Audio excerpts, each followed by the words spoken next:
हमारे चैनल को सब्सक्राइब करें और बेल आइकन दबाएं। मैं हूं दयानंद शेट्टी और आप मुझे इंस्पेक्टर दया के नाम से जानते हैं। For more episodes of CID subscribe to lift crime and hit the bell icon.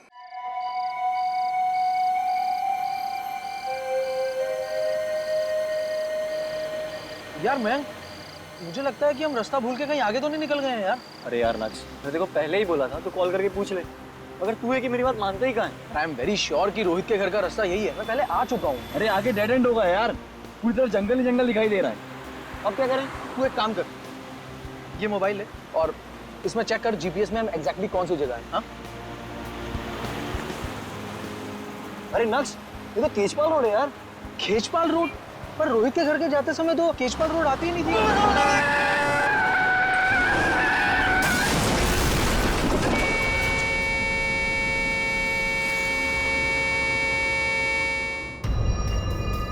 लगता है किसी बड़ी गाड़ी ने टक्कर मारी है। दोनों लड़के काफी जख्मी हो चुके हैं, बचने की कोई उम्मीद नहीं है। हम इन्हें हॉस्पिटल ले जाने की कोशिश कर रहे हैं। गाड़ी टो करके ले जाओ।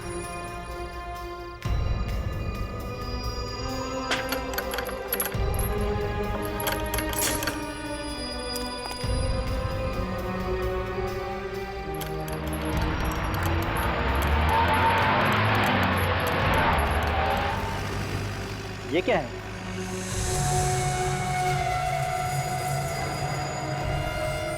ये तो किसी का कंकाल है। इसका मतलब इस डिवाइडर के अंदर किसी की लाश दफनाई गई है।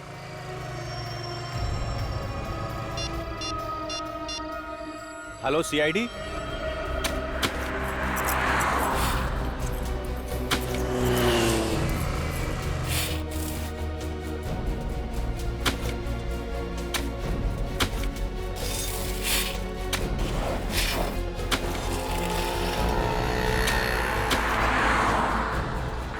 किसी ने सोचा भी नहीं होगा कि यहाँ पर एक एक्सीडेंट होगा और इस डिवाइडर से कंकाल बाहर निकलेगा। लगता है काफी दिनों पहले लाश को गाड़ा है यहाँ पे, जिसका अब कंकाल बन चुका है। सर, खूनी ने लाश को इस जगह ठिकाने लगाने का सोचा कैसे? उसने सोचा होगा कि कोई ये डिवाइडर तोड़ेगा नहीं और किसी को ये कंकाल मिलेगा नहीं। एक काम करो, आप लोग आ जाओ, आ जाओ।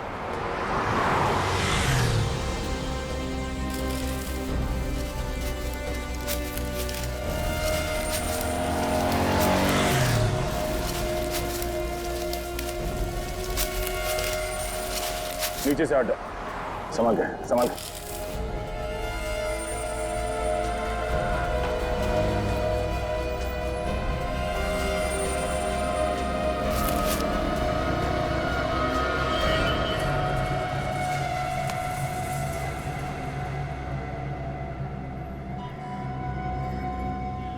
कंकाल किसी औरत की लगती है। और ये जो कपड़ा है ये भी किसी औरत के साड़ी या दुपट्टे का लगता है। सर, ये कंकाल किस औरत का है और इसे मारा किसने, कैसे पता चलेगा? रेडी, चेहरे की हड्डियां सही सलामत है।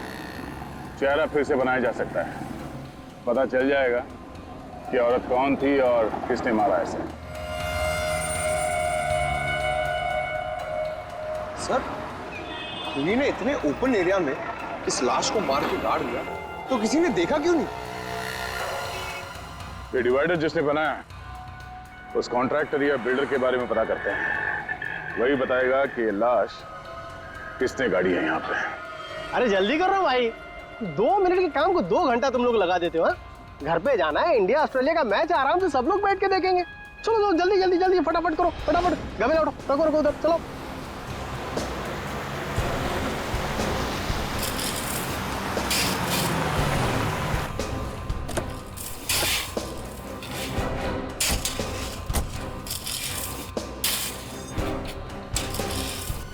सुनो, ओ भाई साहब, मालिक कौन है यहाँ पे?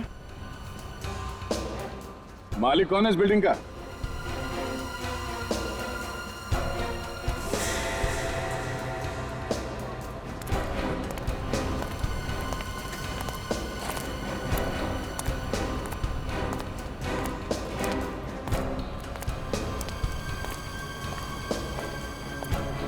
फाइव स्क्वायर कंस्ट्रक्शन कंपनी का मालिक कौन है? जी मैं हूं, बोलिए। केजपाल रोड पे जो डिवाइडर बना है वो आप ही ने बनाया? जी हाँ, लेकिन आप लोग है कौन और इतने सारे सवाल क्यों पूछ रहे हो? सीआईडी? देखिए सर, हमने कोई गलती नहीं की है। इनफैक्ट डिवाइडर बनाने के लिए जो मटेरियल यूज किया है वो भी A1 क्वालिटी का है।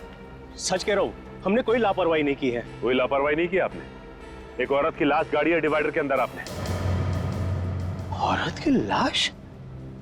सर ये क्या कह रहे हैं आप? या उस औरत का कंकाल हमें उस डिवाइडर से मिला है। अब आप लोग मुझे ऐसे क्यों देख रहे हैं? मैंने कुछ नहीं किया। ये कौन? ये कॉन्ट्रैक्टर है। डिवाइडर बनाने का कॉन्ट्रैक्ट मैंने इन्हीं को दिया था। देखिए मैंने किसी को नहीं मारा, मैंने कुछ नहीं किया। डिवाइडर कब बना था? हाँ, पिछले साल 1 मई 2012 से लेकर 2 जून 2012 के बीच में ये सारा काम हुआ है सर। 1 मई 2012 से 2 जून 2012। जी सर। सर देखिए, साइट पर तो हमेशा काम चलता रहता है, वहाँ पे सारे मजदूर रहते हैं। सर मैंने ऐसा कुछ किया होता तो मजदूरों को तो पता होता ना सर। सर हो सकता है मजदूरों को कुछ मालूम है इसके बारे में। डिवाइडर पे जितने मजदूर काम कर रहे थे उन सबके नाम और पते चाहिए हमें। हम उनसे मिलना चाहेंगे।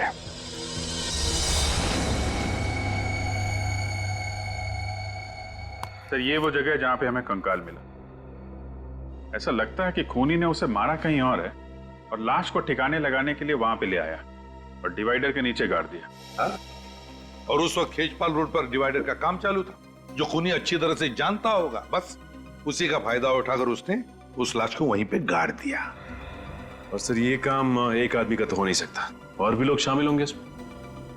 हाँ हो सकता है, लेकिन इतना सब कुछ हुआ किसी ने देखा कैसे नहीं?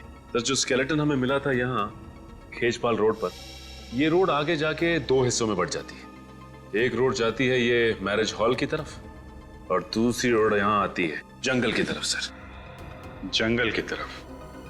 खूनी ने लाश को जंगल में क्यों नहीं छुपाया? वहां तो आसानी से ठिकाने लगा सकता था सर। हाँ अभिजीत, मगर कभी कभी जंगल में भी तो काम चलता है, लकड़ी तोड़का वगैरह कुछ। हो सकता है उस वक्त एक काम चल रहा था, इसलिए खूनी की हिम्मत नहीं हुई। सर 1 मई 2012 से लेके 2 जून 2012 तक 9 औरतों के गायब होने की रिपोर्ट दर्ज करी गई है। ठीक है, तो सर उनमें से 6 औरतों को ढूंढ लिया गया था। 2 की मौत हो चुकी थी। एक औरत मिल तो गई है, लेकिन वो घर वापस नहीं जाना चाहती थी। इसका मतलब है इस औरत का मिसिंग रिपोर्ट दर्ज किया नहीं गया। क्यों नहीं किया गया? सर हो सकता है इसके परिवार में कोई हो ही ना। हो सकता है सचिन, हो सकता है, लेकिन और भी तो कुछ वजह हो सकती है। एक काम करते हैं, फॉरेस्ट डिपार्टमेंट से पता लगाओ 1 मई 2012 और 2 जून 2012 के बीच क्या जंगल में कुछ काम चल रहा था क्या? और फिर ये कॉन्ट्रैक्टर्स वसंत और भुवन, इन्होंने जो डिवाइडर पर काम करने वाले मजदूरों के नाम दिए ना, उन सभी मजदूरों को ब्यूरो में बुला लेते हैं।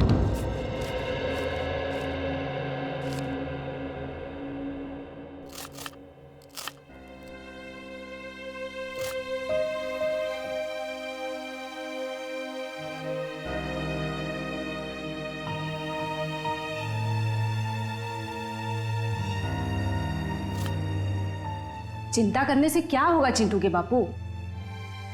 कैसे ना करूं? चिंटू की स्कूल की फीस भरनी है। अच्छा ये बताओ अब तक कितना जमा हुए हैं? क्या जमा हुए हैं? सिर्फ 1500 रुपये बचा पाया हूं मैं। अगर गांव पैसे नहीं भेजे ना तो माँ बाबूजी को बहुत परेशानी हो जाएगी। अब चिंता मत करो, जितना है जैसा है उसी में हम सब मिल बांट के गुजारा कर लेंगे। ये कौन आ गया? पारुल देखो जरा।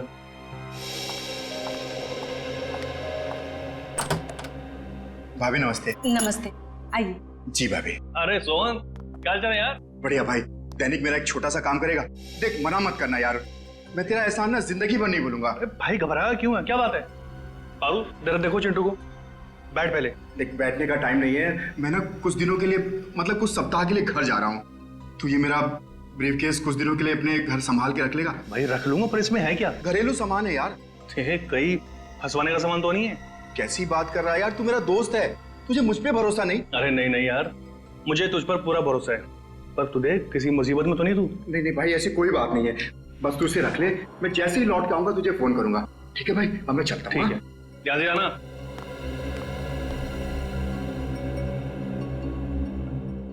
ये ब्रीफकेस कैसा है? अरे सोन का है, रखने को दे गया। उन्हें उससे ना अचानक गांव जाना पड़ा। बोल रहा था जैसे गांव से आएगा लेके जाएगा। अच्छा, ये फोन किसका आ गया? हेलो, जी हाँ, मैं दैनिक बोल रहा हूँ। क्या? बताओ, केजपाल रोड पे जो नया डिवाइडर बना, उसका काम कितने दिनों तक चल रहा था? 1 महीना। 1 महीना? मगर साहब, हम लोगों ने किसी का खून नहीं किया, हम लोग खूनी नहीं मजदूर हैं। वसंत सेठ, अरे आप कुछ बोलिए ना। अब इसमें मैं क्या बोलूं? डिवाइडर के नीचे लाश मिली है तो सीआईडी तो पूछताछ करेगी। देखिए सर, हमारा 3-4 साइड पे एक साथ काम चलता रहता है। अब हमारे पीठ पीछे ये लोग क्या करते हैं हमें कैसे पता होगा? हाँ, मगर इनमें से किसी को तो पता होगा। उसी ने उस लाश को दफनाया है उस डिवाइडर के नीचे। नहीं सर, ये हमने नहीं दफनाई, ये काम किसी और का होगा। किसी और का काम है तो तुम लोगों ने उस गुनहगार को देखा कैसे नहीं? तुम सबकी नजरें बचा के एक आदमी वहां पे लाश गाड़ जाता है और किसी को कुछ पता नहीं चलता। अच्छा ये बताइए आप लोग के आप में से किसी ने भी किसी ऐसे आदमी को डिवाइडर के आसपास घूमते हुए देखा जिस पे आपको शक हो? नहीं साहब, हमने 1 महीने में पूरा डिवाइडर तैयार कर दिया था, ऐसे आदमी को नहीं देखा। किसी ने कुछ नहीं देखा, किसी को कुछ नहीं पता।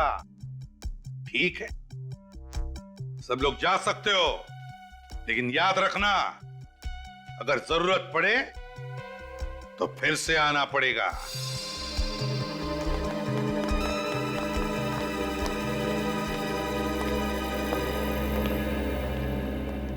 सर, आपने इन लोग को जाने क्यों दिया? मुझे मौका देते ना, 2 मिनट में इन लोग से सब मैं निकलवा लेता। पंकज जी, आपको मौका मिलेगा, शांत हो जाइए। हाँ पूर्वी? सर, वो दैनिक नाम का मजदूर कुछ ज्यादा ही परेशान लग रहा है। दैनिक? सर, चेहरे का रंग उड़ा उड़ा लग रहा था कुछ छुपा रहा है। हाँ अभिजीत, मुझे भी गड़बड़ लग रहा है वो। इन सभी लोगों पर नजर रखो, ये कॉन्ट्रैक्टर्स भी और मजदूर भी, और खास करके वो दैनिक।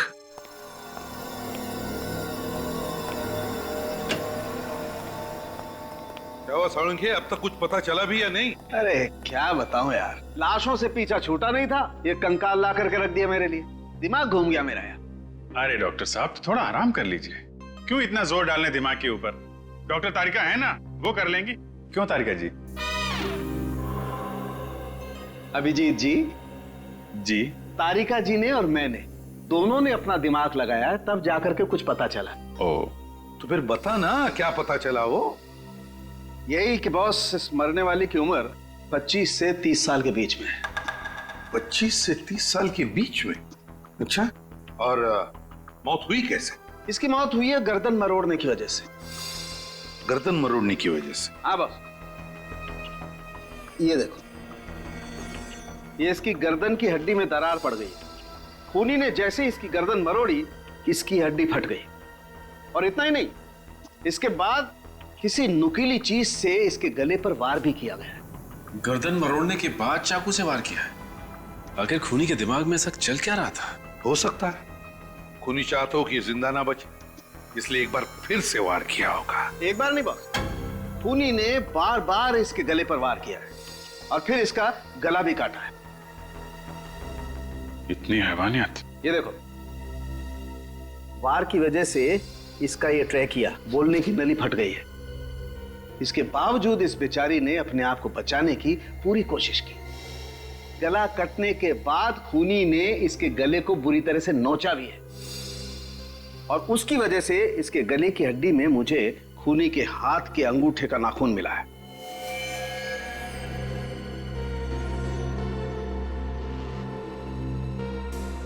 तो फिर अभिजीत, शायद खूनी के हाथ के अंगूठे में नाखून ही ना हो।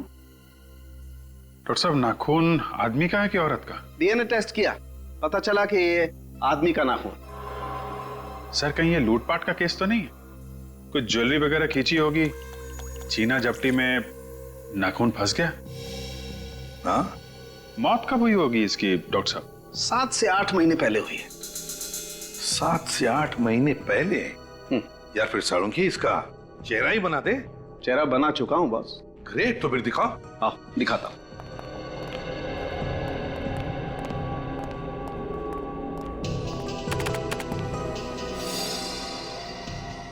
सर, सर इस कंकाल पर से ये जो कपड़ा मिला है ये एक महंगे सिल्क का कपड़ा है। ये देखिए। महंगा सिल्क? जी सर, पटोला सिल्क। और इस पर जो कढ़ाई की गई है वो मशीन से नहीं बल्कि हाथ से की गई है। अच्छा सर, पटोला सिल्क पे हाथ से कढ़ाई का काम ये तो ज्यादातर गुजरात के पाटन जिले में होता है। तो एक काम करो अभिजीत, गुजरात के पाटन में जा, पता लगा कि कढ़ाई का काम किस कारखाने में हुआ है और वहीं पर इस लड़की का फोटो भी दिखा। शायद उस लड़की के बारे में कुछ पता चल जाए।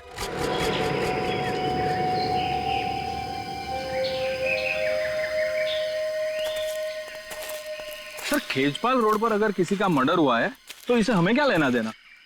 पता नहीं, सीआईडी का मामला है, तहकीकात चल रही है, बताना तो पड़ेगा ही।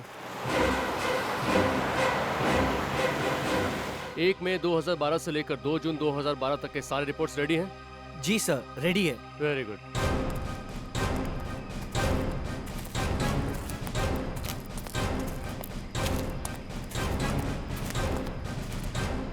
नमस्कार सर, मेरा नाम अमय और ये हमारे head of the department mister Chander. Hello officers. Hello. नमस्ते सर। नमस्ते। देखिए, हमें ये पता करना है कि 1 मई 2012 से 2 जून 2012 के बीच यहाँ जंगल में कुछ काम चल रहा था क्या आप लोगों का? हाँ, काम तो चल रहा था, लेकिन क्यों सर? दरअसल उस दौरान एक औरत का खून हो गया और खूनी ने उस औरत की लाश खेजपाल रोड के डिवाइडर में दफना दिया था। तो इसलिए हम ये जानना चाहते थे कि उस दौरान जंगल में आप लोगों ने किसी अनजान आदमी को आते जाते देखा क्या? देखिए, वैसे तो हम लोग शाम को 6 बजे तक ही काम करते हैं, लेकिन एक बार हमारे वर्कर्स ने रात को देर तक काम किया था। कौन सी तारीख थी वो? शायद 1 जून थी और उस रात हम लोग सारे पेड़ों की मार्किंग कर रहे थे। उस रात आपने किसी ऐसे आदमी को देखा हो यहाँ पे घूमते फिरते जिस पे आपको शक हो?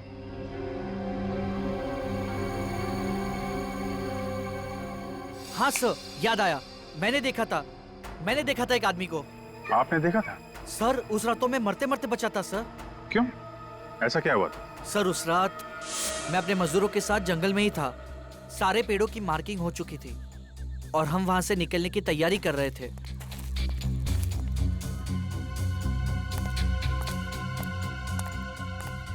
अचानक एक तेज गाड़ी आई और उसने मुझे टक्कर मारी। मैं उठता उससे पहले तो गाड़ी रिवर्स मार चुकी थी और बहुत स्पीड से मेरे बाजू से चली गई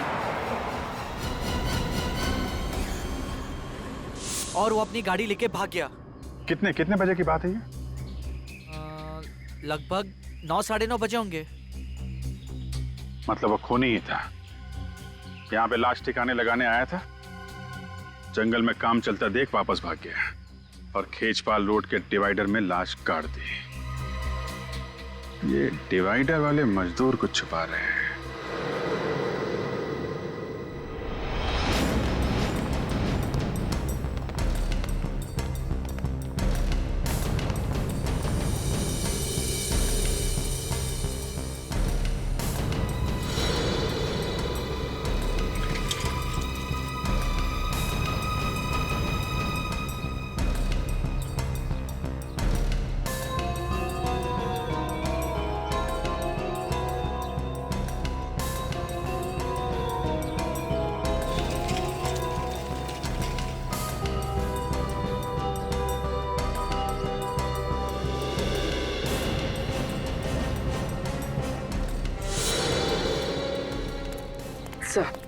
सर, चेतन का व्यवहार बिल्कुल ठीक था।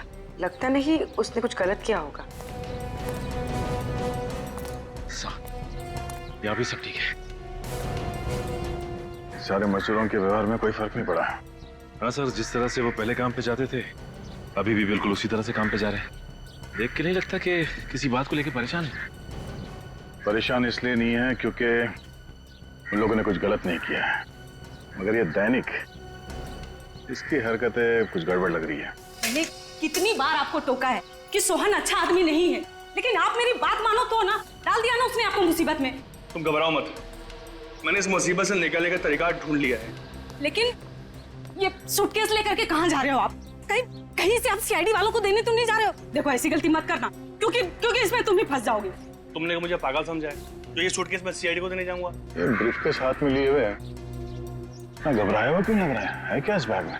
जब ब्यूरो में पूछताछ के लिए बुलाया गया था तब भी दैनिक सबसे ज्यादा परेशान था। अरे लेकिन कहाँ जा रहे हो? कुछ तो बता के जाओ। आके बताता हूँ। अरे ये खाना तो ले जाओ। मुझे तो लगता है कि इसे कंकाल के बारे में जरूर कुछ मालूम है। हो सकता है। चलो चल के देखते हैं कि जाता कहाँ पर है ये।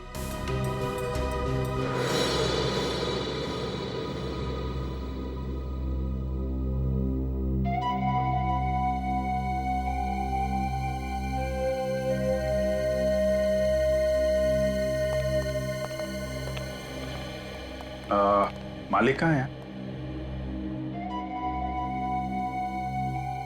Excuse me.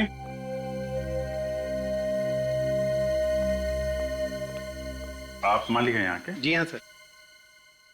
डिजाइन देके बताएंगे आपके यहाँ तैयार की गई थी?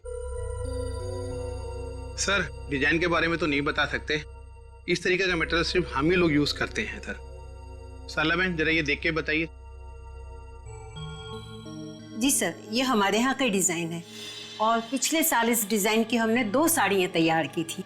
ये साड़ियाँ किसके लिए तैयार की थी आपने? पर आप लोग हैं कौन और ये क्यों पूछ रहे हैं सर? हम सीआईडी से। देखिए घबराइए मत, एक केस के सिलसिले में हम लोग तहकीकात कर रहे हैं। हमें एक औरत का कंकाल मिला और उस कंकाल के ऊपर ये साड़ी का टुकड़ा था। तो आप प्लीज जरा बताएंगे किसको बेची थी आपने साड़ी? Sir 2 minute.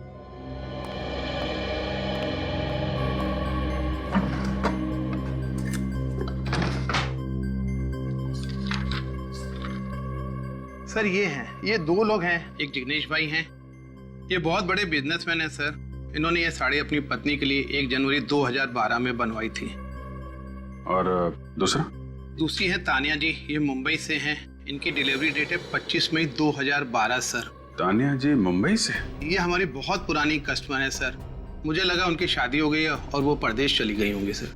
कब होने वाली थी उनकी शादी? 1 जून 2012 को सर।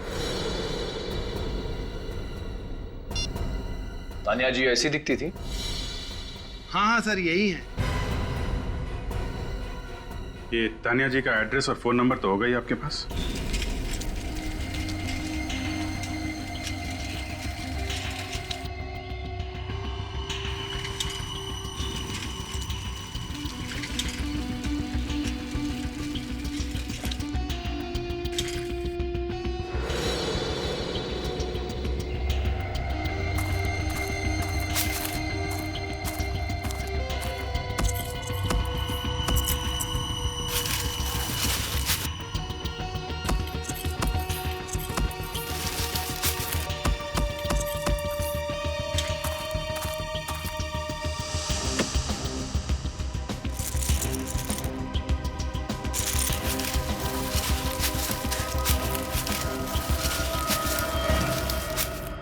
दैनिक साहब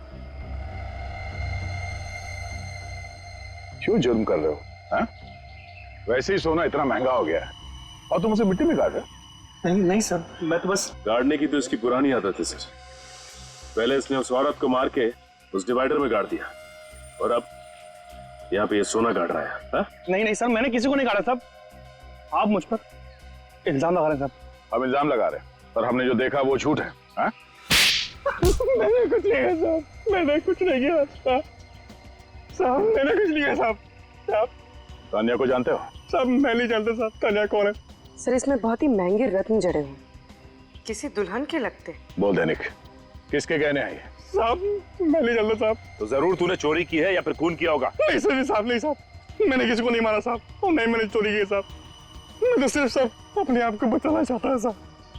बचाना चाहते थे? किससे? आप लोगों ने साहब। कहीं मैं पीला मुझे फंस न जाऊं साहब। सब कसम से बोला साहब, ये ब्रीफकेस साहब मेरा नहीं साहब। किसका है? सोहन का साहब। उसने मुझे ब्रीफकेस संभालने को दिया था साहब। मुझे उस समय बिल्कुल पता नहीं था साहब इसमें क्या है। कौन है ये सोहन? मेरा दोस्त। 2 दिन के लिए साहब मुझे गांव जाना था। 30 मई से 1 जून सब उन 2 दिनों में उसने मेरी जगह पर डिवाइडर कंस्ट्रक्शन साइट पे काम किया। समझ में वापस आया ना, उसका रवैया कुछ अलग सा था साहब। मैंने बहुत पूछने की कोशिश की साहब, लेकिन उसने मुझे कुछ नहीं बताया साहब। ये ब्रीफकेस तुम्हें सोहन ने दिया कब? साहब उस दिन जिस दिन आपने मुझे सीआईडी ब्यूरो को फोन किया था साहब, मैं बहुत डर गया था साहब, इसलिए मैं घर आया और मैंने इस ब्रीफकेस का ताला तोड़ा साहब। और जब तुम्हें पता चला कि बिना बताए सोहन ने तुम्हें ये महंगे गहने रखने के लिए दिए हैं तो तुम्हें शक हुआ उस पर? हाँ साहब। ये सोहन कहाँ है? साहब बोल कर गया था मुझे कि वो अपने गांव जा रहा साहब, मंगोली साहब। सर इसका मतलब तानिया के खून में सोहन का हाथ है? बिल्कुल सोहन का ही हाथ है, तभी तो वो गांव भाग गया। मंगोली चल के छानबीन करते हैं, इसे हिरासत में ले लो। देखो लाइट का स्विच कहाँ है?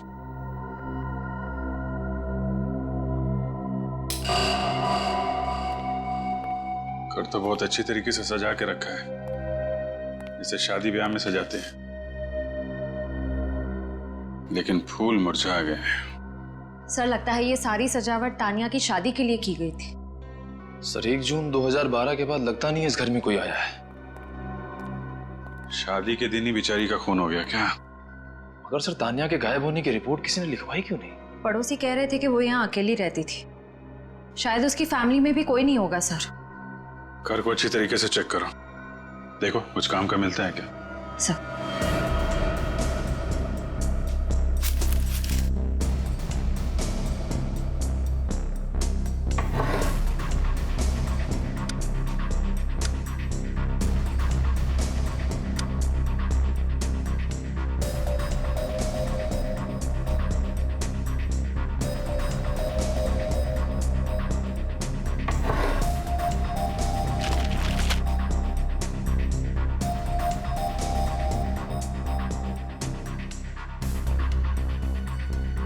तान्या,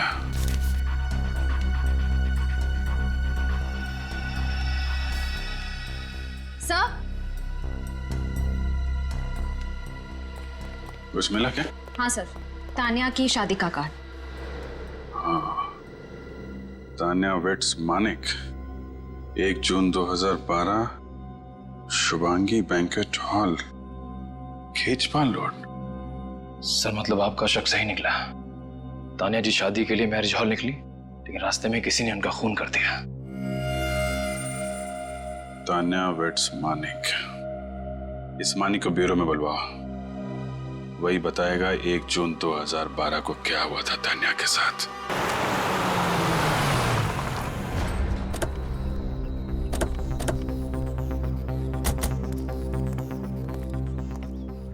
सुनो भाई साहब, ये सोहन कहाँ रहता है? कौन सोहन? अरे वही सोहन जो 2 दिन पहले ही मुंबई से यहाँ पे आया है। अच्छा अच्छा, वो सोहन साहब। लगता है आप लोगों को पता नहीं। क्या? वो जब से मुंबई से आया बीमार पड़ा है। कौन है उसके साथ? वो उसकी बहन कीर्ति रहती है, वही उसकी देखभाल करती है। कहाँ रहते हैं लोग? जी कहिए, किससे मिलना है आपको? आप कीर्ति हैं सोहन की बहन? जी हम लोग सीआईडी से सोहन से मिलना चाहते हैं। सीआईडी?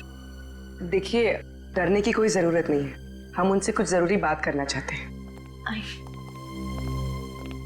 भैया ये सीआईडी वाले हैं, आपसे मिलने आए हैं।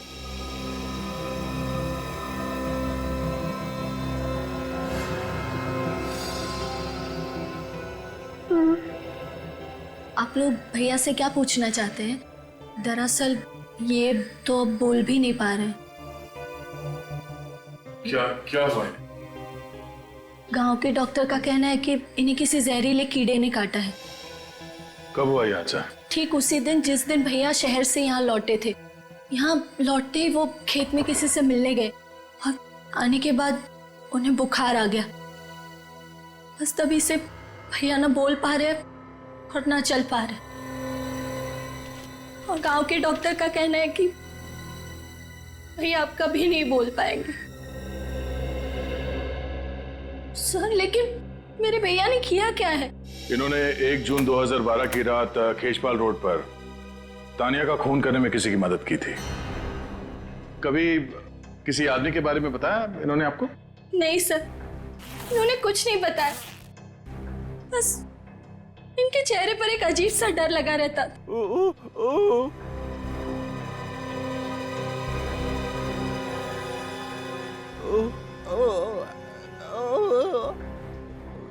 क्या?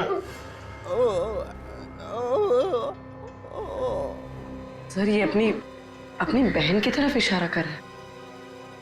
कीर्ति? कीर्ति ने कुछ किया है? देखो सोहन, तुम क्या कहना चाहते हो कुछ समझ में नहीं आ रहा है। क्या? हाँ?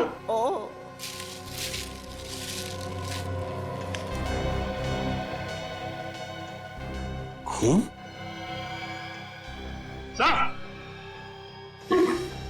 हाँ सचिन, ये देखिए सर, सोहन के बैग में से एक कार्ड मिला है और उस पर खून लगा हुआ है। समाज सेवा समिति के कार्यक्रम का ये वीवीआईपी पास है जो 1 जून 2012 को आयोजित किया गया था। कार्यक्रम के मुख्य अतिथि का पास है ये। उससे कहीं ये जो खून लगा है ये तानिया का तो नहीं? हो सकता है।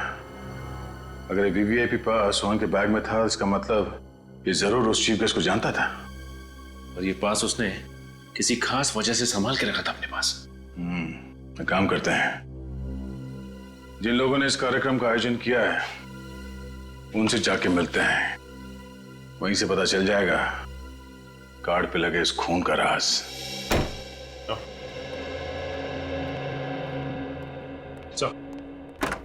ये रहा मानिक।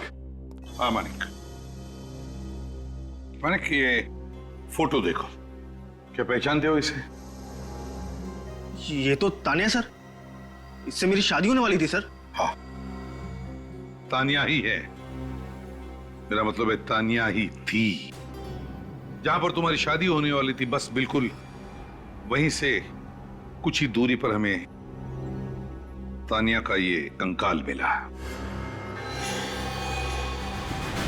क्या? ये नहीं हो सकता सर। ऐसा हुआ है मानिक जी, किसी ने तानिया को शादी के जोड़े में ही मार दिया और फिर उसे जमीन में गाड़ दिया। किसने मारा मेरी तानिया को? शायद आपने। मैं क्यों मारूंगा? तो फिर तानिया के गायब होने के बाद आपने एफआईआर क्यों नहीं लिखवाई? उसे ढूंढने की कोशिश क्यों नहीं की आपने? सर मैंने बहुत ढूंढने की कोशिश की थी, मगर जब वो शुभांगी हॉल नहीं आई तो मैं समझ गया कि उसने शादी का इरादा बदल दिया है सर। और मुझे बहुत दुख हुआ जब उसने उसके बाद एक बार भी मुझे फोन नहीं किया। तो तुम फोन कर लेते उसे? सर मैंने बहुत कोशिश की थी फोन करने की, मगर फोन स्विच ऑफ था।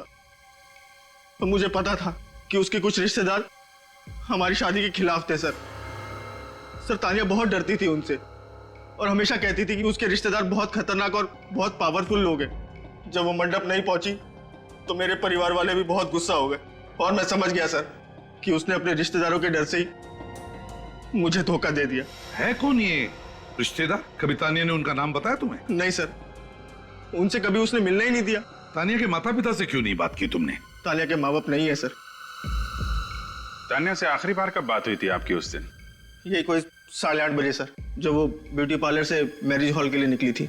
मतलब जो कुछ भी हुआ है ब्यूटी पार्लर और उस मैरिज हॉल के बीच में हुआ है। शुभांगी हॉल तो खेचपाल रोड पे है ना? जी सर। तो जब आप उस दिन वहां पे गए तो क्या उस रोड पे डिवाइडर का काम चल रहा था क्या? जी सर, चल रहा था। वहां पे किसी को देखा था आपने? नहीं सर, कोई भी नहीं था वहां। किसी को भी नहीं देखा। ठीक है, जा सकते हो तुम। जी सर।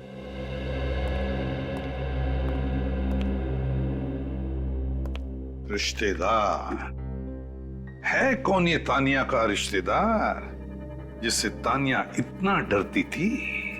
सर हो सकता है इसके भाई बहन, क्योंकि माँ बाप की तो मौत हो चुकी थी। सर सोहन हमें तानिया के खूनी के बारे में कुछ बताने की कोशिश कर रहा था।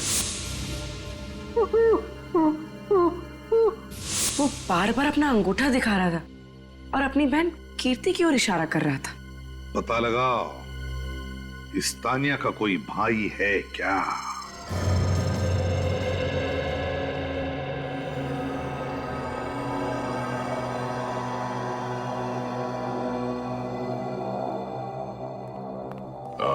सुनो भाई साहब, अभी लंच टाइम में 1 घंटे बाद आना। इतना टाइम नहीं है हमारे पास, हम लोग सीआईडी से हैं। सीआईडी? आइए सर, बैठिए। नहीं, हम बैठने के लिए नहीं आए, कुछ सवाल पूछने हैं। नमस्ते जी, मेरा नाम ऐश्वर्या है। देखिए मिसेस ऐश्वर्या जी, ये नहीं, मैं अभी तक मिस ऐश्वर्या ही हूँ। मिस ऐश्वर्या, अच्छा ये बताइए कि 1 जून 2012 को यहाँ पे एक चैरिटी इवेंट किया गया था, राइट? हाँ सर, साल में हम लोग एक बार चैरिटी इवेंट करते हैं, इस बार भी करेंगे। अगर मैं आपको इनवाइट करूँ तो आप आएंगे ना सर? आप आने की कोशिश करूंगा मैं। आपको आना ही पड़ेगा। वो क्या है ना कि पिछले साल का इवेंट थोड़ा फ्लॉप हो गया था, आप आएंगे ना तो इवेंट में 4 चांद लग जाएंगे।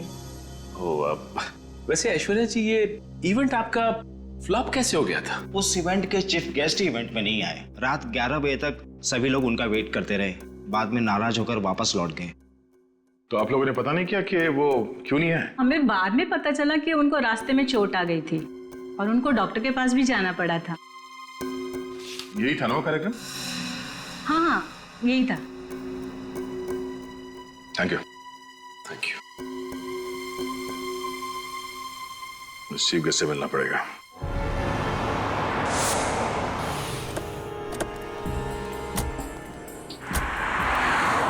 यहाँ पे मिला था तान्या का कंकाल, और यहाँ से आगे जो 2 रास्ते जा रहे हैं, इस तरफ तो मैरिज हॉल है और इस तरफ जंगल है।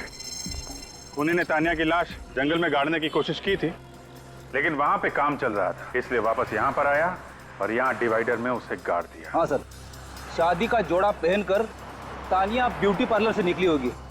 रास्ते में उसे खूनी मिला होगा जिसे वो जानती होगी, और फिर दोनों मिलके मैरिज ब्यूरो की तरफ गए होंगे। लेकिन मैरिज हॉल तक पहुंचे नहीं फ्रेडी, उसके पहले ही खूनी ने अपना काम कर दिया और यहाँ पे तान्या को गाड़ दिया। सर मगर उसने अकेले कैसे गाड़ा होगा? जरूर उसने किसी की मदद ली होगी। हाँ सर, ये काम किसी कंस्ट्रक्शन साइट का वर्कर ही कर सकता है, कोई और करता तो इतनी फिनिशिंग नहीं हो पाती। और दूसरे दिन जब बाकी के वर्कर यहाँ पे आते तो टेढ़ा मेढ़ा काम देखकर वो वापस उसे तोड़ देते और लाश बाहर आ जाती। सर ये काम जरूर सोहन ने किया है। उसी के पास सोने के जेवर थे जो उसने दैनिक को दिए थे, शायद तानिया के गले से निकाल लिए हो। और सोहन को यहाँ इस काम के लिए एक ही आदमी बुला सकता है। हाँ दया, बिल्कुल ठीक दया, बिल्कुल ठीक, सही सोच रहे हो। सारे सबूत उसी आदमी की तरफ इशारा कर रहे हैं। खूनी वही है दया, हाँ वही है, उठा लो उसे। चल चल चल जल्दी कर चल। अरे तू अंदर क्या कर रहा है? हाँ, अरे 4 दिन का काम था, 8 दिन लगा दिया तुम लोगों ने। कितने आलसी हो तुम लोग। आज से लिफ्ट का काम शुरू होना था, वो कब शुरू होगा? समझ में नहीं आता तुम लोगों को? अरे भुवन जी, आपने इस कॉन्ट्रैक्टर को सिर्फ मजदूरों पर चिल्लाने के लिए रखा है क्या? दरअसल वसंत जी है ही ऐसे, छोटी छोटी बातों में गुस्सा हो जाते हैं, लेकिन मजदूर से काम बहुत अच्छा निकलवाते हैं। अच्छा, आप किसी तानिया नाम के लड़की को जानते थे? तानिया? नहीं सर। ठीक है, चलो चलो चलो जल्दी करो। पता नहीं कब काम करेंगे लोग, समझ में नहीं आता है। अरे सर, आप लोग यहाँ? क्या करें, सीआईडी का काम ही कुछ ऐसा है, आना जाना लगा रहता है। जी सर। वसंत जी, आप किसी तानिया को जानते थे? तानिया? नहीं सर, ये तानिया कौन है सर? मैं किसी तानिया को नहीं जानता। इसके गले की हड्डी में मुझे खूनी के हाथ के अंगूठे का नाखून मिला है। वसंत जी, आपके हाथ का ये अंगूठा बचपन से ऐसे ही है या किसी के साथ हाथापाई करते हुए ये नाखून टूट गया? नहीं सर, ये क्या है कि हाँ, वो मेरी गाड़ी का टायर बदलते वक्त मेरा अंगूठा उसमें फंस गया था, तो मेरा ये नाखून टूट गया सर। गाड़ी का टायर बदल रहे थे या तानिया का गला दबा रहे थे? हा? सर वो सर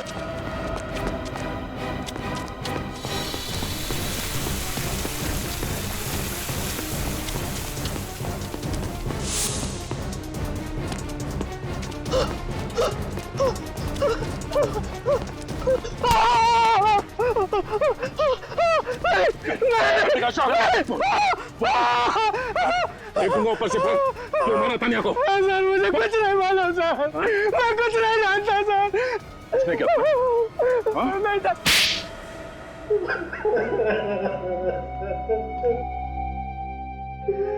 हाँ सर, मैंने ही तानिया को खून किया है सर। सिर्फ इतना ही नहीं, गर्दन मरोड़ी उसकी, गला काटा। शर्म नहीं आई तुम्हें? अपनी बहन का इस तरह से, इतनी बेदर्दी से खून करते हो? वो मेरी सगी बहन नहीं थी। थी तो वो बहन ही ना तुम्हारी? हाँ? क्यों खून किया उसका? क्योंकि नफरत करता था मैं उससे। बाबा ने सारी प्रॉपर्टी उसके नाम कर दी थी, मेरे नाम पर फूटी कौड़ी भी नहीं छोड़ी थी। अगर वो मानिक से शादी करती तो मानिक सारी प्रॉपर्टी हड़प लेता, सब कुछ उसके नाम हो जाता।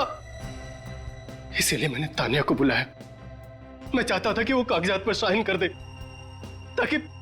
ताकि शादी के बाद सारी प्रॉपर्टी मेरी हो जाए। देखो तानिया, मुझे तुमसे कोई गिला शिकवा नहीं है। तुम एक बार इस जायदाद के पेपर पर सिग्नेचर कर दो, उसके बाद तुम्हारा रास्ता अलग और मेरा रास्ता अलग। ये क्या बसंत भैया, मुझे लगा कि आप अपनी सारी कड़वाहट भूलकर अपनी सौतेली बहन से एक नया रिश्ता जोड़ना चाहते हैं, और आप मेरी शादी के दिन इन पेपर्स पे साइन करवाना चाहते हो। मैं अपनी जायदाद आपके नाम कभी नहीं करूंगी। गाड़ी रोकिए। यह गाड़ी तो तभी रुकेगी जब तुम इस पेपर पर सिग्नेचर करोगे। आज तक मैं चुप रही, यहाँ तक कि मैंने मानिक को भी कभी नहीं बताया कि मेरा एक सौतेला भाई है जो सिर्फ पैसों से प्यार करता है, मुझसे नहीं। लेकिन अब मैं सबको आपकी असलियत बता दूंगी। मैंने कहा गाड़ी रोकिए अभी, वरना मैं जोर से चिल्लाऊंगी। गाड़ी रोकिए भैया, कोई है, बचाओ भैया, बचाओ।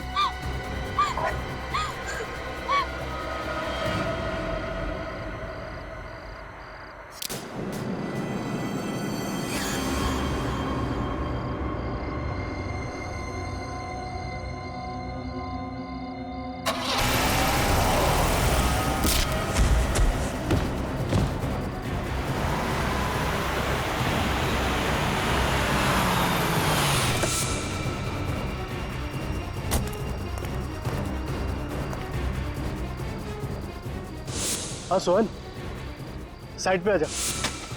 जल्दी कर, जल्दी कर।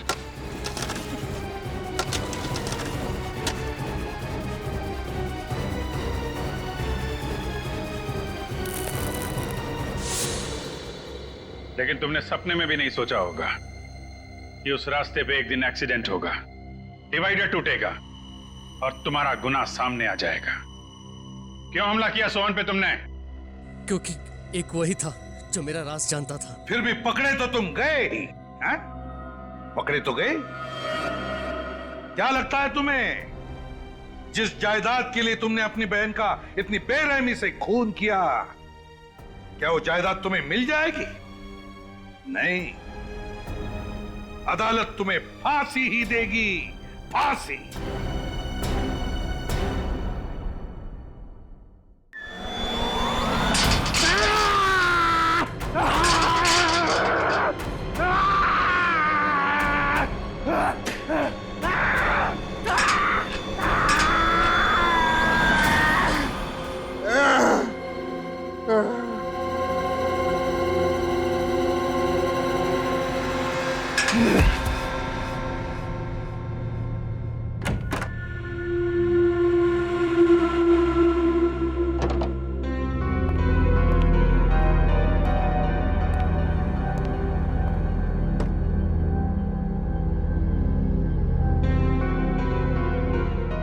हैप्पी एनिवर्सरी प्रीति।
क्या बात है प्रीति,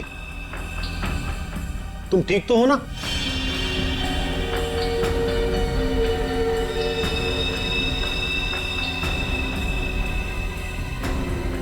तुम कुछ बोलती क्यों नहीं?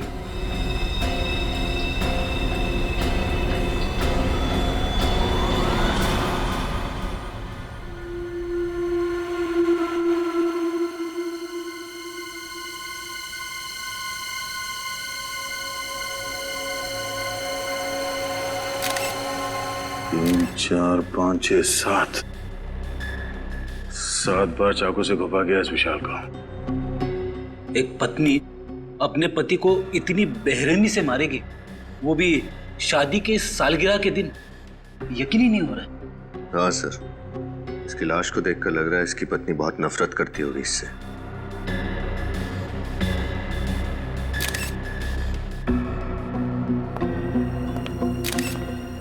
आप लोग कौन है विशाल के?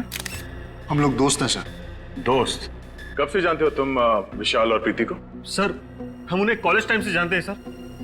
इन दोनों के बीच रिश्ते कैसे हैं, संबंध कैसे थे? सर वो एक दूसरे से बहुत प्यार करते थे। आज तक कभी उन्होंने एक दूसरे से ऊंची आवाज में भी बात नहीं की थी। अच्छा, तो आज ऐसी क्या बात हो गई कि प्रीति ने विशाल को इतनी बेरहमी से मारा?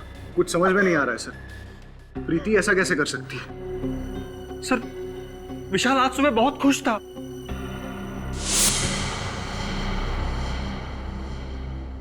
हैप्पी एनिवर्सरी प्रीति। मैं दुनिया का सबसे खुश नसीब पति हूं जो मुझे तुम्हारे जैसी बीवी मिली। काश आने वाले हर जन्म में तुम मेरी ही बनकर रहो। क्या बात है, बीवी की फोटो के साथ इतनी रोमांटिक बातें हो रही है। अबे साथ में होती होगी तो ये जनाब तो शायर बन जाते होंगे। यार ये तो बहुत गलत बात है, दरवाजा खटखटा के आना चाहिए था ना। अच्छा, तुम लोगों ने मेरी सारी बातें सुन ली। अरे सुन ली तो क्या हुआ, तू हमारे कॉलेज का दोस्त है यार, लंगोटिया यार। और प्रीति को इम्प्रेस करने के तरीके हम ही से तो पूछता था। भूल गया? कैसे भूल सकता हूँ यार, मेरे घोड़ी चढ़ने का श्रेय तुम लोगों को ही तो जाता है। वो बात तो है, और इसीलिए आज हमें पार्टी चाहिए। हाँ पार्टी? हाँ, तेरी वेडिंग एनिवर्सरी की पार्टी यार। यार प्रीति से पूछना पड़ेगा। क्या बात कर रहा है यार, उसे पूछने की क्या जरूरत है? अरे सरप्राइज दे देते हैं उसको, वो खुश हो जाएगी। आइडिया तो अच्छा है, ठीक कह रहा है तू। मैं भी कुछ ऐसा ही सोच रहा था, है ना? तो आज रात 10 बजे पार्टी पक्की। Done done done done. और फिर जब हम अंदर घुसे तो हमने देखा विशाल जमीन पे पड़ा हुआ था और प्रीति उसके पास बेहोश थी। और हाँ, प्रीति के हाथ में एक चाकू था, खून से सना हुआ।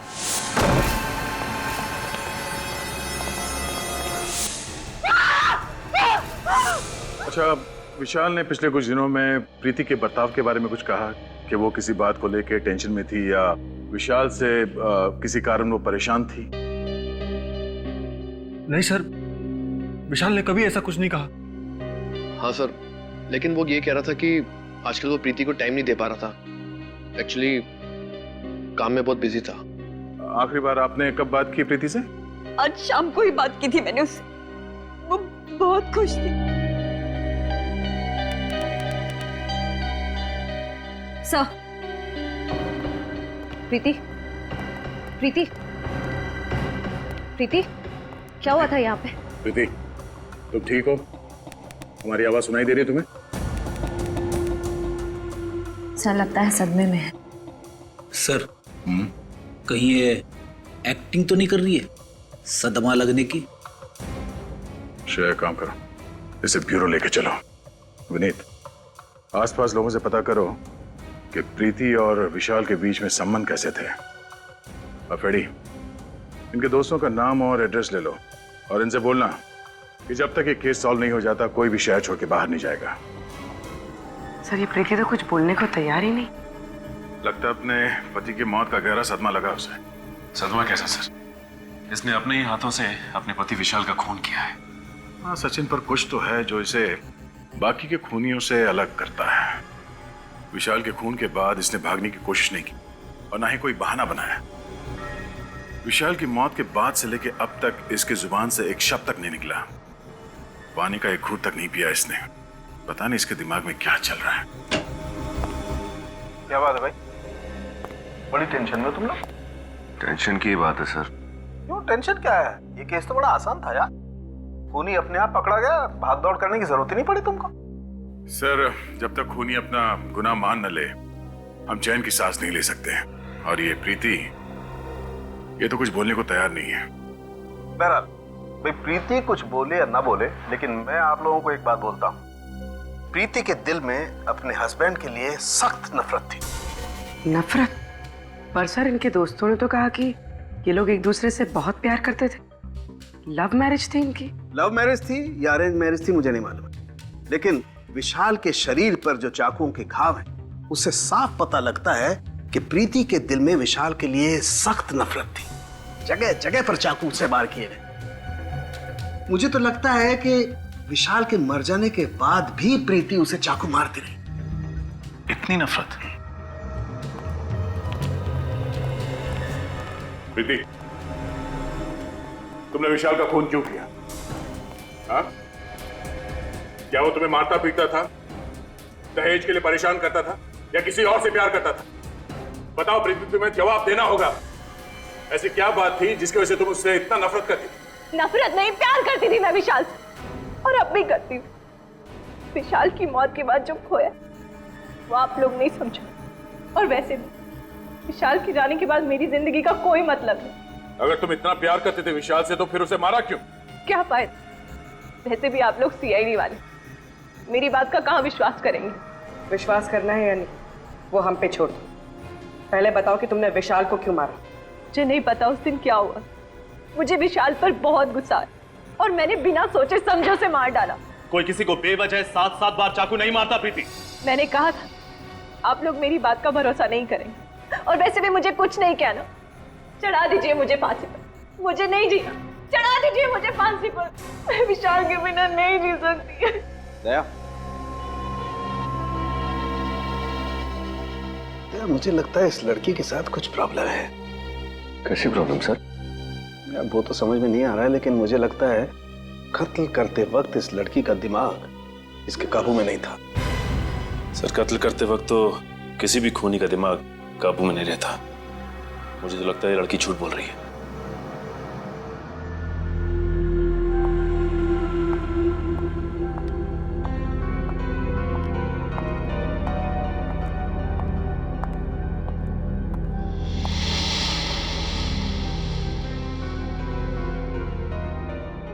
आ गई तू?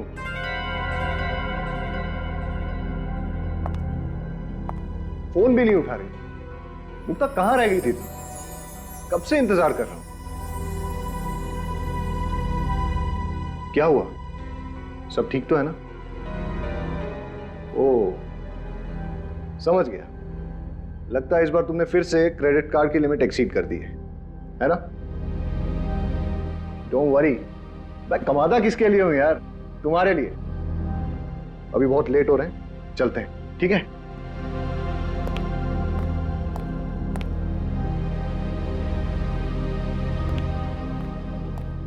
चलो, कम कम।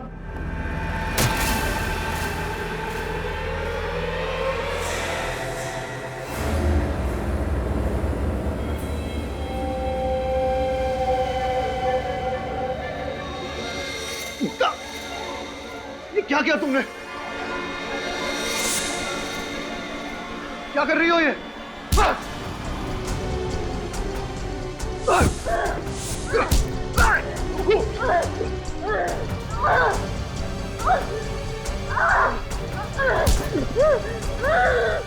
पागल हो गई हो?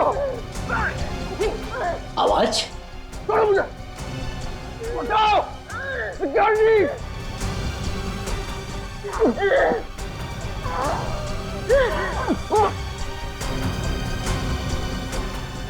छोड़ो, क्या कर रही हो? मैं क्या कर रही हूँ?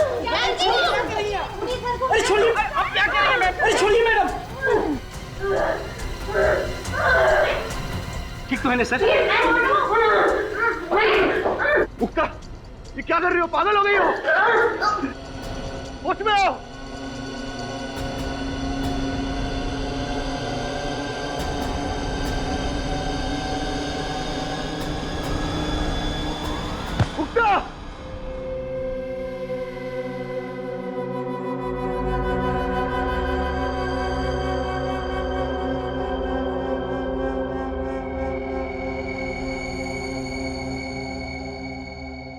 मुक्ता, अब कैसी हो तुम?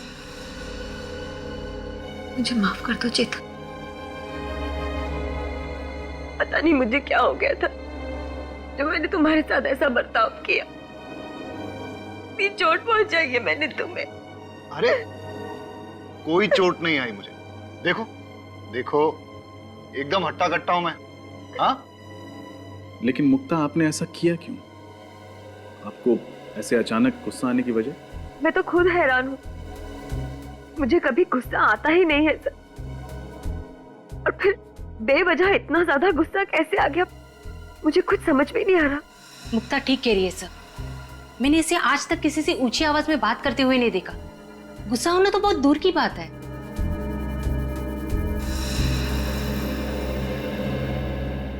तो आप दोनों का कहना है कि आप लोगों ने अपने अपने पतियों पे इसलिए हमला किया क्योंकि आप लोगों को अचानक उन दोनों पे बहुत तेज गुस्सा आने लगा।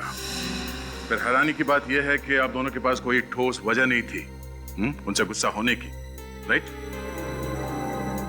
जी हाँ सर, पता नहीं मुझे क्या हो गया था। वो तो शुक्र है भगवान का कि चेतन को कुछ हुआ नहीं, वरना मैं अपने ही हाथों अपने आप को विधवा कर लेती। 2 दिनों के अंदर ऐसे 2 हादसे होना कोई इत्तेफाक तो नहीं हो सकता।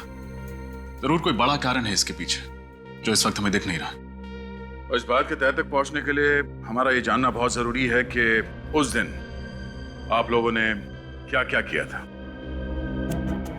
सर, उस दिन विशाल ने मुझे सुबह उठाया, मेरे लिए ब्रेकफास्ट बनाया, मुझे बहुत पैम्पर कर रहे थे क्योंकि हमारी एनिवर्सरी थी उस दिन। फिर उनके ऑफिस जाने के बाद मैं तैयार होकर बाजार गई। वहां मैंने विशाल के लिए एनिवर्सरी गिफ्ट खरीदा। उन्हें म्यूजिक बहुत पसंद था, इसलिए मैं उनके लिए स्पीकर्स लेकर आई और फिर मैं घर चली आई। अच्छा ये बताइए, उस दिन आपने बाहर कुछ खाया था? नहीं, मैंने लंच घर पर ही किया था। उसके बाद क्या हुआ? उस दिन जब मैं घर वापस आई तो दरवाजे पर एक गिफ्ट पार्सल पड़ा था और उसमें लाल रंग के जूते थे जिस पर विशाल ने एक नोट लिखा था, हैप्पी एनिवर्सरी। उसके बाद मैं विशाल के घर आने का इंतजार करने लगी, खुद को संवारने लगी, विशाल की पसंदीदा साड़ी पहनी और उसके वो भेजे हुए जूते पहने।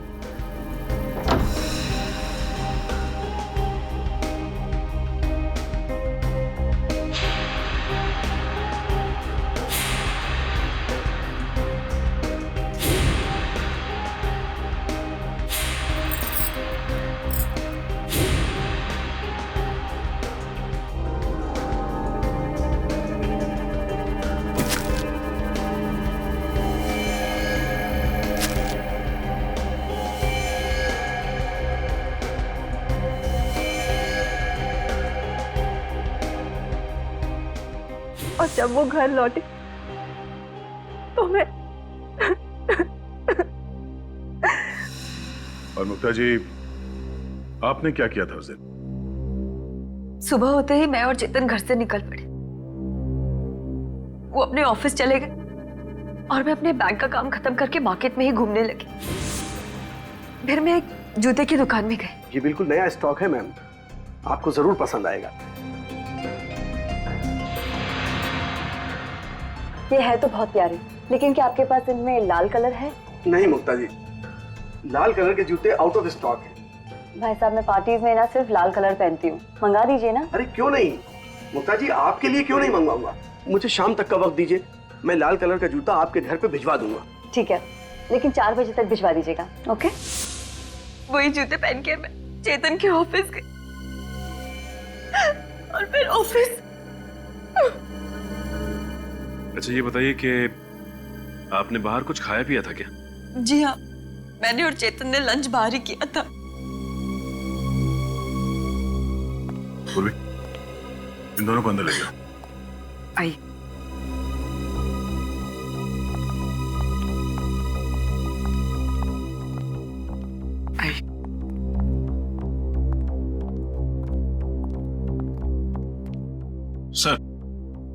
दोनों कहानियों में एक चीज कॉमन है, लाल जूते। हाँ रजत, तो इन लाल जूते में ऐसी क्या बात हो सकती है? मगर सर, प्रीति को ये लाल जूते उसके पति ने गिफ्ट किए थे और मुक्ता को दुकानदार ने होम डिलीवरी की थी। हाँ विनीत, मगर ये लाल जूते ही है जो इन दोनों कहानियों को आपस में जोड़ती है।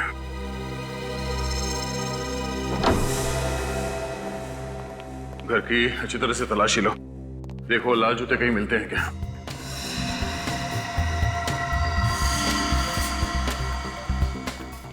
निखिल तुम अंदर चेक करो, मैं यहां देखता हूं।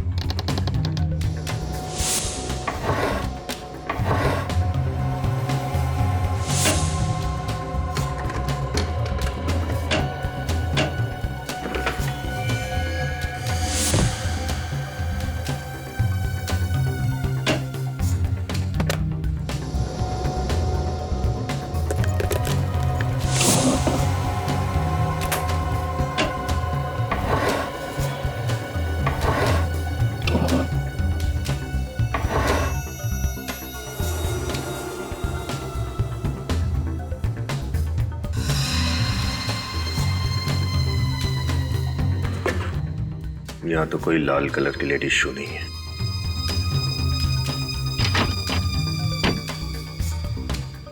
सर जूते अंदर नहीं है, यहां भी नहीं। चेतन, जूते कहाँ हैं? यहीं कहीं होने चाहिए सर। यहीं कहीं होने चाहिए, तो हैं कहाँ? रेडी? नहीं सर, यहाँ पे तो नहीं है। सर, बेडरूम में भी जूते नहीं मिले। सर यहाँ भी नहीं मिले।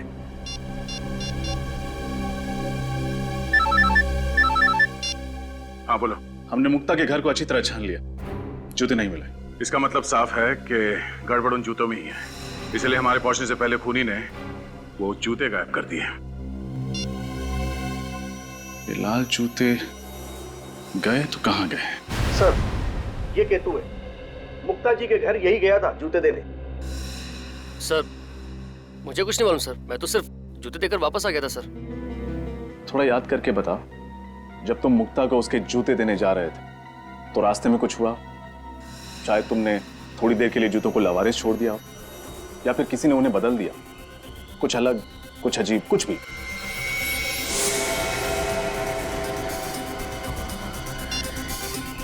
हेलो, हाँ सर, एड्रेस मिल ही नहीं रहा है, कौन सा पता देकर रखा है, मिल ही नहीं रहा है। अरे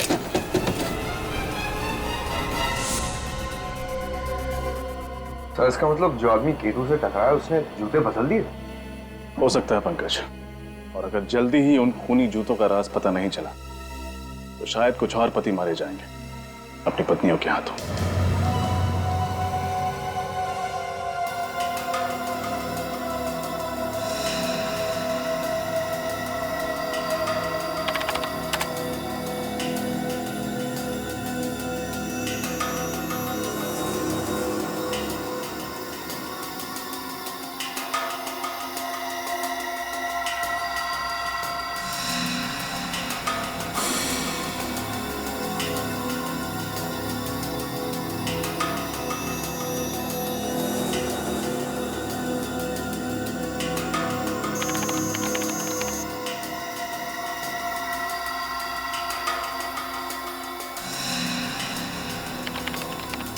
आप लोग आप उठ सकते हैं।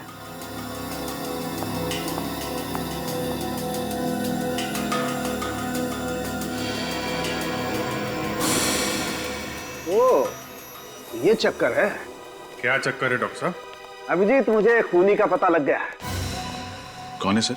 जूते। जूते? वही लाल जूते जो इन दोनों लड़कियों ने पहने हुए थे। डॉक्टर साहब, ये कैसे हो सकता है? रजत, उन जूतों में ऐसा कुछ खास था जिसकी वजह से जो भी उन जूतों को पहनता शायद खून करने लगता। मतलब सर, उन जूतों को अगर मैं पहनती तो मैं भी खून कर देती? शायद, चांसेस हैं। क्या बात कर रहे हैं डॉक्टर साहब? ऐसा क्या है उन जूतों में कि उन्हें पहन के एक आदमी खूनी बन जाएगा? मैं बताता हूं। हाँ, ये देखो, इन दोनों के पैरों पर ये छोटा सा इंजेक्शन का निशान।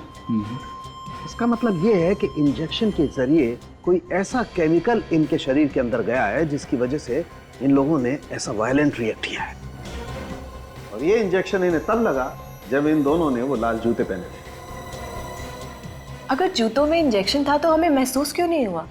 मतलब हमें चुभता ना, हमें दर्द तो होता। अभिजीत, शायद इंजेक्शन के साथ साथ उसमें एनेस्थीसिया भी था, जिसकी वजह से इन दोनों के पैर सुन्न हो गए और इन्हें पता नहीं चला। तो बहुत बड़ी प्लानिंग की खूनी ने। लेकिन डॉक्टर साहब, ये इंजेक्शन था किस चीज का? हॉलीवुड क्रेडॉक। व्हाट? हॉलीवुड क्रेडॉक? हाँ सर। Oh my God. क्यों? ऐसा क्या है इस केमिकल में? ये एक ऐसा केमिकल है अभिजीत जो अगर इंसान के शरीर में चला जाए तो उसका ब्लड प्रेशर बहुत हाई हो जाता है, उसके दिमाग में तूफान मचने लगता है, उसे इतना ज्यादा गुस्सा आने लगता है कि वो अपने होश में नहीं रहता, बहुत ही हिंसात्मक, वायलेंट हो जाता है, और ऐसी हालत में वो किसी का खून भी कर सकता है। मतलब सर बहुत ही खतरनाक केमिकल है। हाँ मिनी, इसीलिए इस केमिकल पर बैन है। कई देशों में तो इस केमिकल को जानवरों पर इस्तेमाल किया जाता है, ये पता लगाने के लिए कि आखिर वो जानवर कितना वायलेंट हो सकते हैं। डॉक्टर साहब, ये बॉडी में जाने के बाद इस केमिकल को कितना टाइम लगता है असर दिखाने में? ज्यादा से ज्यादा 10 मिनट। 10 मिनट? लाल जूते और उसमें ये केमिकल वाले इंजेक्शन। सर एक बात तो तय है, खूनी ने प्रीति और मुक्ता के बारे में अच्छे से रिसर्च की थी। वो जानता था कि मुक्ता का पसंदीदा जूतों का ब्रांड कौन सा है। इतना ही नहीं रजत, खूनी को अच्छी तरह से मालूम था कि कौन सा वक्त सही है उन दोनों के लिए, अपने पति विशाल और चेतन को मारने के लिए। हाँ सर, अगर ये खून करने की कोशिश इन लोगों ने उस वक्त की होती जब वहां लोग मौजूद थे, तब शायद इनका प्लान फेल हो जाता। बिल्कुल हो जाता कि वहां पे मौजूद लोग विशाल को बचा लेते। असली खूनी को अच्छी तरह से पता था कौन से वक्त पे इस जुर्म को अंजाम देना चाहिए। सर ये प्रीति और विशाल का घर में अकेला होना तो समझ में आता है, लेकिन मुक्ता तो चेतन के ऑफिस में गई थी ना, तो उसे कैसे पता चला कि चेतन ऑफिस में किस वक्त अकेला रहने वाला है? इस मुक्ता से ही पूछ लेते हैं। सर कुछ पता चला ये सब कौन कर रहा था? अभी तक तो नहीं, और आप लोग चिंता मत कीजिए, बहुत जल्दी असली गुनहगार हमारे सामने होगा। मुक्ता जी एक बात बताइए, आप ठीक उसी वक्त कैसे पहुंची चेतन के ऑफिस में जब वो बिल्कुल अकेला था? सर मैं तो 4 बजे जाने वाली थी, लेकिन इनका फोन आया था कि मैं 4 बजे ना जाके 6 बजे जाऊं। ये मीटिंग में बिजी थे। मतलब चेतन ने तुम्हें खुद 2 घंटे देरी से आने के लिए कहा? क्या कह रही हो मुक्ता? मैंने तुम्हें ऐसा कोई फोन नहीं किया था। मैं तो खुद हैरत में था कि इसे आने में इतनी देर क्यों हुई। अगर आपने फोन नहीं किया तो फिर किसने किया? ये फोन कॉल आपके मोबाइल पे आया था? नहीं सर, मेरे लैंडलाइन पे आया था। सचिन पता करो 24 तारीख दोपहर 4 बजे के आसपास इनके लैंडलाइन पे किसका फोन आया था। अच्छा, आपने कहा कि लाल जूतों को पहनने के बाद आपको अचानक गुस्सा आया। ये लाल जूते की डिलीवरी कब हुई थी आपके पास? सर जूते की डिलीवरी उसके दिए हुए टाइम से बहुत लेट हो गई थी। मैं गाड़ी में बैठ के ऑफिस के लिए निकल ही रही थी, तब जूते वाला आया था। और वो जूता पहना कब आपने? इनके ऑफिस के नीचे सर, जूते चेंज करके ही मैं ऊपर गई थी। लेकिन सर अगर खूनी चाहता था कि मुक्ता नए जूते पहनकर ऑफिस जाए, तो वो आखिरी मिनट तक इंतजार क्यों करता? मतलब ये भी तो हो सकता था कि मुक्ता नए जूतों को गाड़ी में ही रहने देती और पुराने जूतों में ही चेतन से मिलने चली जाती। हो सकता रजत, पर उस दिन ये दोनों पार्टी में जाने वाले थे, तो शायद मुक्ता कार में जूते पहन लेती, और खूनी के पास अच्छा मौका भी था चेतन को मारने का, है ना, क्योंकि ये दोनों अकेले थे। पता नहीं हम दोस्तों के पीछे कौन हाथ धो के पड़ गया है। हमने तो किसी का कुछ भी नहीं बिगाड़ा। चेतन दिमाग पर जरा जोर डाली, कोई पुराना किस्सा याद आता है, कोई पुरानी दुश्मनी, छोटी ही सही, कोई भी ना। आप लोगों को किसी पे शक नहीं है? नहीं सर। सर ये जुर्म तो एक उलझी हुई पहले की तरह होता जा रहा। अगर इनका कोई दुश्मनी नहीं था, फिर कौन ऐसा होगा जो इतनी गहरी साजिश रचेगा इन दोनों को मारने के लिए? ये सब कुछ एक सोचा समझा हुआ प्लान है। खूनी ने ऐसा वापरा जैसे शतरंज के खिलाड़ी घोड़ों और ऊंट को वापरता है। हाँ सर, खूनी ने ये सब उन जूतों के जरिए किया है, उनमें इंजेक्शन फिट करके। इसका मतलब है वो जूते ऑर्डर देख के बनवाए गए थे, तभी तो सोल के नीचे इंजेक्शन रखने का जगह बना पाया वो। सर फिर तो खूनी लेदर मार्केट भी गया होगा चमड़ा खरीदने। बिल्कुल गया होगा। उन सारी दुकानों में जाके पता करो जहाँ पे ये जूते बनते हैं या फिर उन्हें बनाने के सामान बेचे जाते हैं। सर उस नंबर का पता चल गया है सर। वो फोन चेतन ने नहीं बल्कि किसी अरुण कुमार ने किया था। अरुण कुमार? मुक्ता, आप किसी अरुण कुमार को जानती हैं? अरुण कुमार? नहीं सर, मैंने तो ऐसे किसी आदमी का नाम भी नहीं सुना। प्रीति तुम? मैं किसी अरुण को नहीं जानती। शायद विशाल जानता हो। अगर विशाल जानते किसी को तो मुझे जरूर बताते। हाँ अरुण कुमार, शायद एक अरुण था तो सही हमारे कॉलेज में, है ना? अरे नहीं, वो तो अरुण यशोधन था, अरुण कुमार नहीं। आप सब में से कोई भी अरुण कुमार को नहीं जानता, मगर वो आप सबको अच्छी तरह से जानता है। विशाल को क्यों मारा तुमने? मारा मतलब सर? विशाल? कौन विशाल सर? ये विशाल। अब कुछ याद आया? नहीं सर, इस आदमी को तो मैं पहली बार देख रहा हूँ। अच्छा, इसे तो जरूर पहचानते होगे। नहीं सर, अब ये कौन है? ये चेतन है। चेतन बन के उसकी वाइफ को फोन करते हो और कहते हो चेतन को ही नहीं पहचानते। कमाल है। सर मैं किसी और की वाइफ को क्यों फोन करूंगा सर? मेरी खुद की वाइफ है फोन करने के लिए। झूठ मत बोलो। फोन रिकॉर्ड से हमें पता चला है कि कल शाम 4 बजे तुमने ही मुक्ता को फोन किया था। मुक्ता? सर मैं इनमें से किसी को नहीं जानता। कौन है ये सब सर? और कल 4 बजे? हाँ सर, 1 मिनट। मैं कल शाम को 4 बजे बाजार गया था और एक आदमी ने मुझसे फोन मांगा था एक कॉल करने के लिए। एक आदमी को दिया था फोन कॉल करने के लिए। बड़ी अच्छी कहानी बना लेते हो। मैं कहानी नहीं बना रहा हूँ, आप खुद सोचिए। अगर मुझे जुर्म करना होता तो मैं खुद का फोन क्यों इस्तेमाल करता? किसी पीसी या किसी और फोन से कॉल नहीं कर सकता था क्या? उस आदमी की शक्ल याद है तुम्हें जिसने तुमसे तुम्हारा फोन मांगा था? नहीं सर, थोड़ा जल्दी में था तो ज्यादा ध्यान नहीं दिया मैंने। ठीक है, अगर तुम्हारी ये कहानी झूठी निकली तो तुम अपने बच्चों को कहानी सुनाने लायक नहीं रहोगे।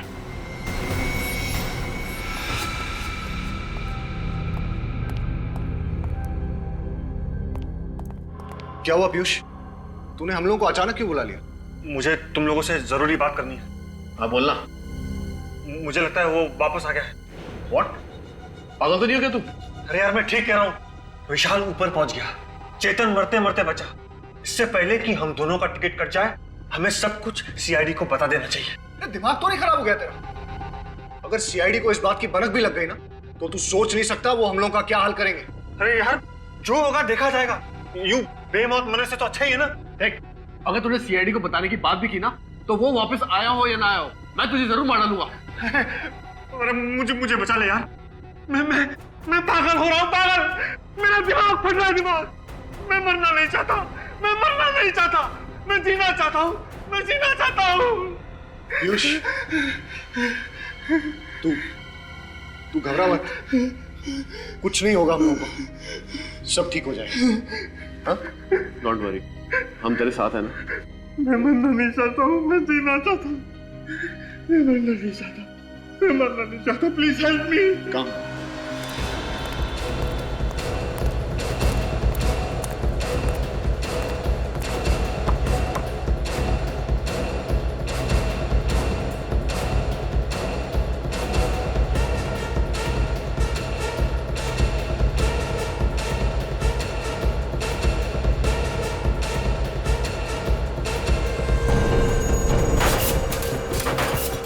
पिछले कुछ दिनों में आपके यहाँ कोई आदमी लाल रंग का चमड़ा खरीदने आया था लड़कियों के जूते बनवाने के लिए? ऐसा तो यहाँ कोई नहीं आया सर।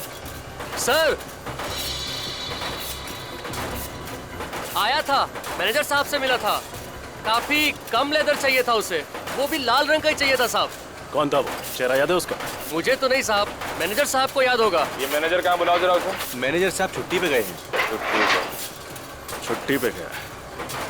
फोन लगाओ सर, बोलो सीआईडी ने ब्यूरो में बुलाया स्केच बनवाने के लिए।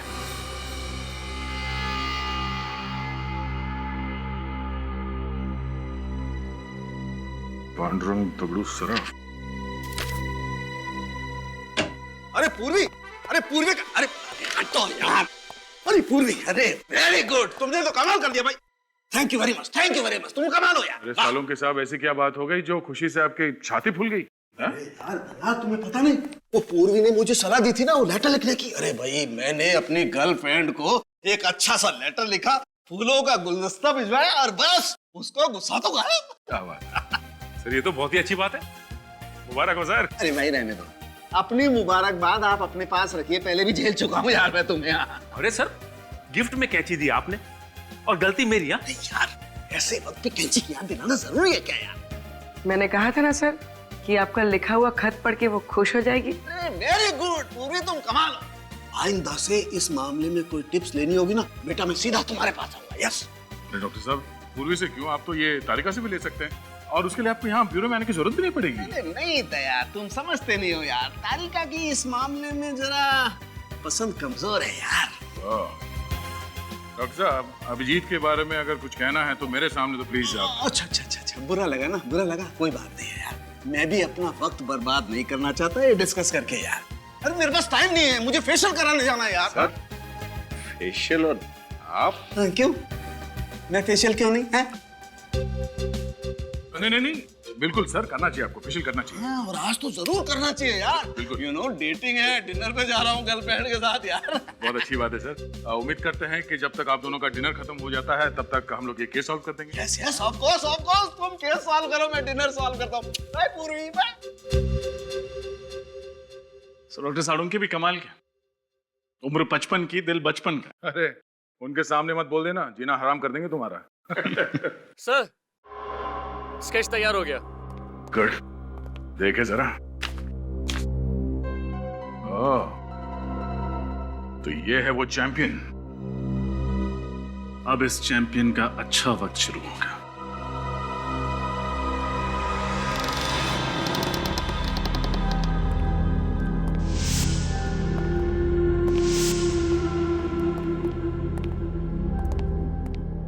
देखो कहां छुप के बैठा है।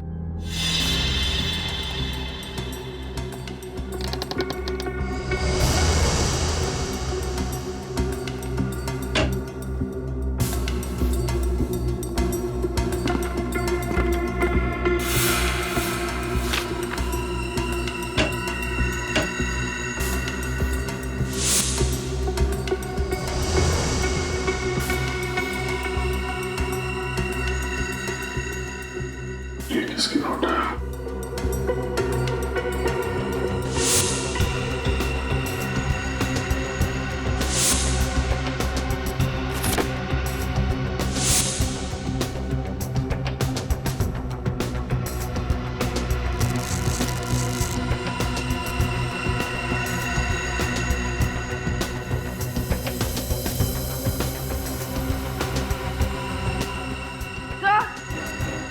आप बोलिए।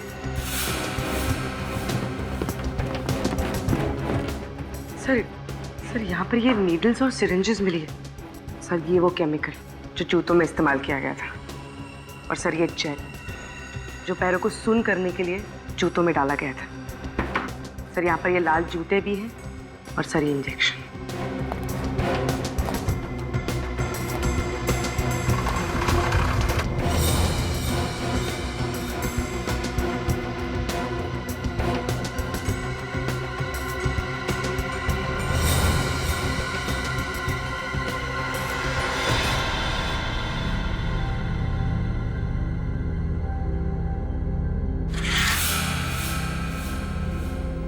मतलब इन सब के पीछे पीयूष का ही हाथ है।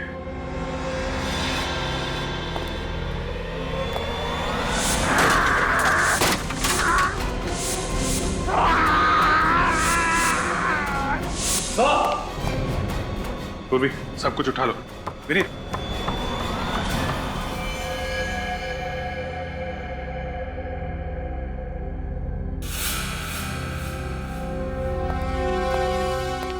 सर पीयूष तो यहाँ मरा पड़ा है, लगता है इसने जहर पिया।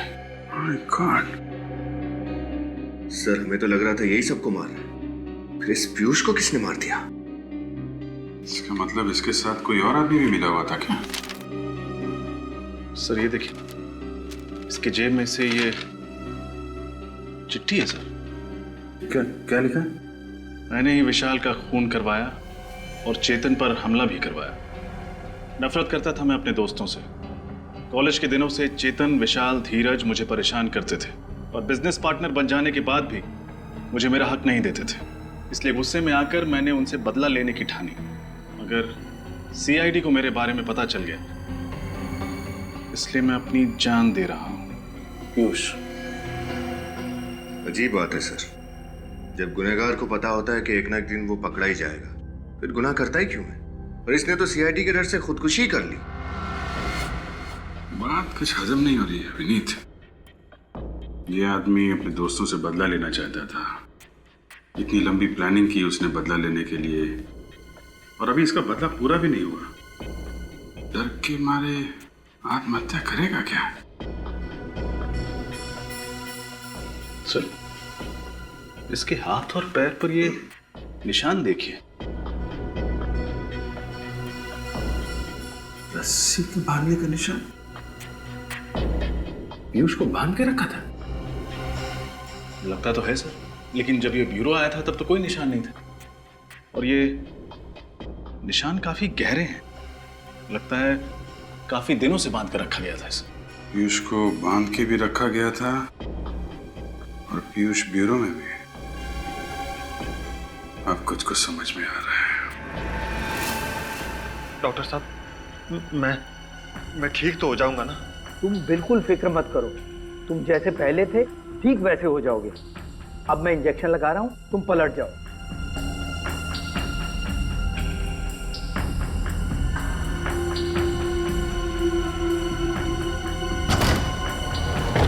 कौन हो तुम लोग? सीआईडी, पीछे हटो।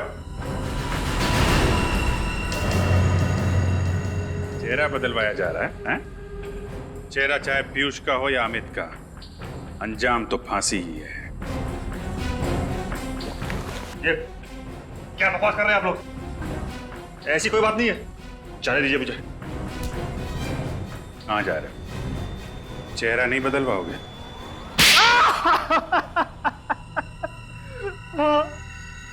मैं पीयूष नहीं, अमित हूँ। अमित, यही है ना तुम्हारा असली चेहरा? अब बताइए अमित जी, क्यों मारा अपने दोस्तों को तुमने? हैं? दोस्तों के नाम पे धब्बा थे वो लोग, धब्बा। क्यों? ऐसा क्या किया था उन लोगों ने तुम्हारे साथ? उनकी वजह से मैं खूनी बना। मैंने अपने हाथों से सपना की जान ले ली। कौन सपना? सपना, मेरी प्रेमिका। कॉलेज के दिनों में हम एक दूसरे से बहुत प्यार करते थे। एक दिन सपना ने विशाल, पीयूष, चेतन और धीरज को एग्जाम पेपर चुराते हुए देख लिया। फिर उसने धमकी दी कि वो सब कुछ प्रिंसिपल को बता देगी। फिर इन चारों ने उसे मारने का प्लान बनाया। बस सपना तो तुम्हारी गर्लफ्रेंड थी। उनके कहने पे तुमने सपना का खून कर दिया। क्यों? क्योंकि उन चारों ने मुझसे झूठ कहा कि सपना मुझसे बेवफाई कर रही है। वो चारों अच्छी तरह से जानते थे कि मुझे मेरे गुस्से पर काबू नहीं रहता। इसीलिए बिना सच जाने मैंने सपना की जान ले ली। फिर जब तुम्हें सच का पता चला तो तुमने एक एक करके सबसे बदला लेना शुरू कर दिया। हाँ, और डॉक्टर साहब ने मेरी मदद की। इन्होंने मुझे पीयूष का चेहरा दिया, जिसका फायदा उठाकर मैंने अपने प्लान को अंजाम दिया। और पीयूष को 1 साल तक कैद कर रखा। और मैं भी यही चाहता था कि इन चारों की मौत की वजह भी वही गुस्सा हो जिसकी वजह से मेरी सपना की मौत हुई थी। और इसीलिए मैंने जूतों में इंजेक्शन फिट किया।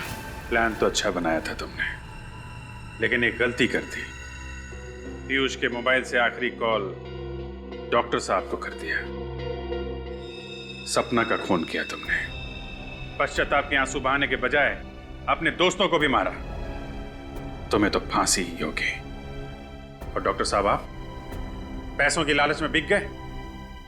आपका और इनके बाकी दोस्तों का हिसाब तो अब अदालत ही करेगी। For more updates, subscribe to our channel, click the show links and enjoy watching the videos.